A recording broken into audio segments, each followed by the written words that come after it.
D'abord, il y a deux définitions qu'il ne faut surtout pas confondre. Il y a un racisme légal, d'abord, c'est les discriminations à l'embauche, discrimination au logement, refuser un logement à quelqu'un en raison de son origine ou de sa couleur de peau, par exemple, les incitations à la haine, à la violence, à la discrimination, et c'est les délits de haine. Alors évidemment, il y a les meurtres, coups et blessures, mais enfin, les plus connus, c'est le harcèlement, par exemple. Ça, c'est ce qui est interdit. Donc, ce sont des actes imputables à des individus. Et puis il y a le racisme dans un autre sens qui est des manières de penser, qui est des attitudes, des comportements ou des stéréotypes que nous avons dans la tête. Ça, c'est le racisme dans un sens idéologique.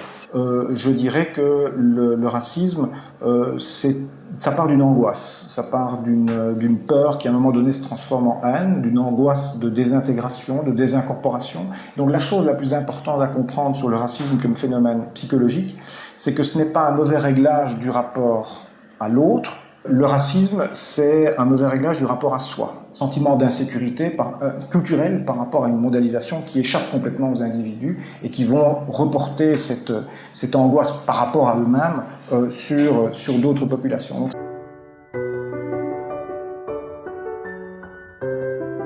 alors, les lois anti-discrimination, les lois antiracistes, elles valent pourquoi? Eh bien, elles ne valent pas, ces lois antiracistes, anti-discrimination, comme des leviers pour transformer la société, même pour supprimer le racisme, parce que le racisme est un phénomène beaucoup plus complexe que simplement l'application de lois. Mais par contre, ces lois antiracistes sont ultra nécessaires comme baromètre, c'est-à-dire qu'elles nous permettent de mesurer où on en est dans une société avec le racisme.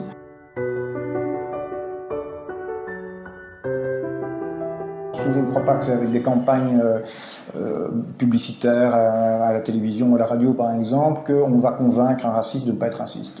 Par contre, un travail d'information pour armer les travailleurs sociaux, les enseignants, tous ceux qui sont, d'abord qui peuvent eux aussi avoir parfois des stéréotypes, une mauvaise connaissance de la réalité d'une société multiculturelle, et les armer pour savoir quoi répondre, quoi dire, comment faire, alors là, je pense que c'est très très nécessaire.